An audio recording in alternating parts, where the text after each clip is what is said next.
My husband never met my ex. Not once, not even accidentally. Marcus had been out of my life for 4 years before I even met David. Different city, different world. We had not spoken since the day we ended things, and that ending had been mutual and quiet and completely without drama.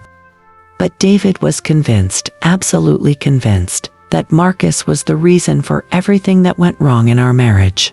Every argument, every distance, every moment I was distracted or tired or simply having a bad day.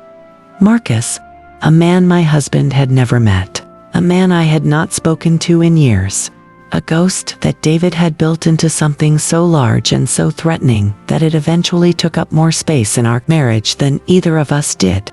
My name is Anna. I am 37 years old. I am a physiotherapist from Brighton. And I am going to tell you the story of how my husband's jealousy of a man who was not even in our lives slowly dismantled everything we had built together. David and I met 5 years ago. He was warm and attentive and completely certain about me from the very beginning. That certainty was one of the things I loved most about him early on. After a string of relationships where I was always wondering where I stood, David left no room for doubt. He wanted me. He chose me. He said so clearly and consistently, and I found it enormously reassuring. What I did not understand at the time was that his certainty about wanting me came packaged with an equally intense certainty about losing me. He asked about Marcus on our 3rd date, casually, the way people ask about exes when they are getting to know someone. I told him the basic facts. We had been together for 2 years. It had ended mutually. We had wanted different things. There were no hard feelings. I had not spoken to him since. David nodded. He seemed to accept it. He brought Marcus up again on our 6th date. Less casually this time. He asked what Marcus looked like. He asked what he did for work. He asked if I had ever considered getting back in touch. I said no, and I meant it completely. But I noticed the questions, and I filed them away somewhere in the back of my mind where I kept things I was not yet sure what to do with. The first year of our relationship was largely wonderful. David was attentive and loving and genuinely good company. We moved in together after 10 months. We talked about the future in that easy, comfortable way that feels like a given rather than a plan. But Marcus appeared in our conversations with a frequency that I started to find unsettling. Not constantly, not every day, but regularly enough that I began to track it without meaning to. A comment here, a question there. Did I ever look him up online? Had any mutual friends mentioned him? Did I think about that relationship sometimes? I answered honestly every time, no, and occasionally yes, in the way that anyone thinks about significant past relationships, not with longing, but with the ordinary human tendency to revisit things that shaped you. That last answer was a mistake. David heard occasionally yes and built an entire architecture of insecurity around it. By year 2, his questions had become less casual and more direct. He wanted to know what Marcus had that he did not. He wanted to know if I compared them.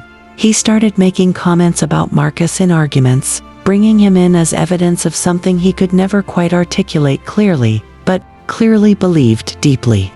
I tried to address it directly. I told David that Marcus was not a threat. I told him he had never been a threat.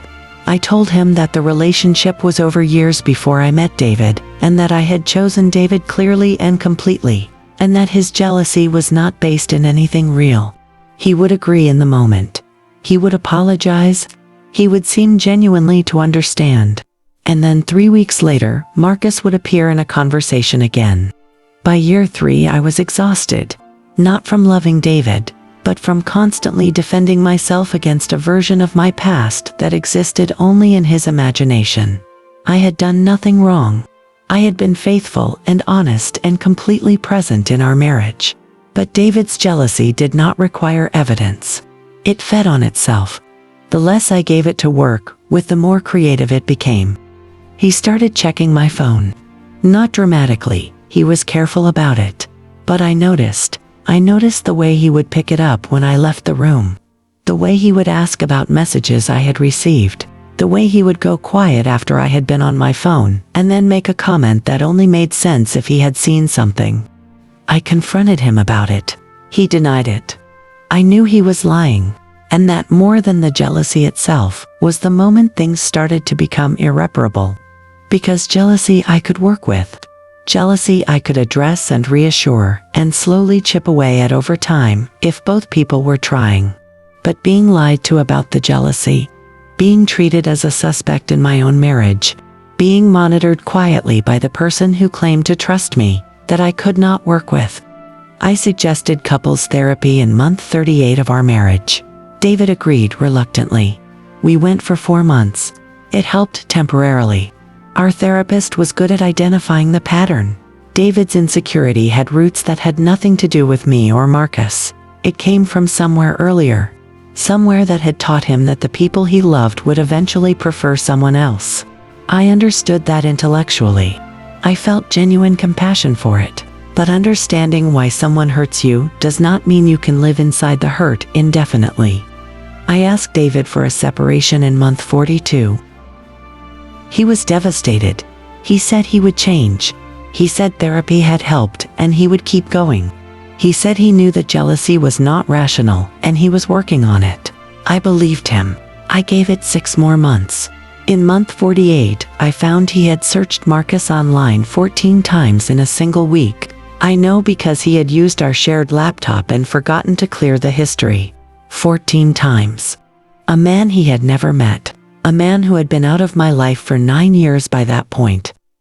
I filed for divorce the following month. Here is what I want to say to anyone listening who recognizes something in this story. Jealousy that is occasional and addressed and worked on together is something a relationship can survive. It is human. It is normal. It requires honesty and patience and a willingness from both people to do the work. But jealousy that is chronic and unaddressed and eventually turns into surveillance, that is not a relationship problem. That is something the person carrying it needs to face alone. I could not fix David's fear. I could not love it out of him. I tried for 4 years, and all I managed to do was make myself smaller and smaller, trying to give it less to feed on. I am not smaller anymore. I am divorced and I am 37 and I am starting completely over, and some days that is terrifying and some days it feels like the first full breath I have taken in years. Most days it feels like the second.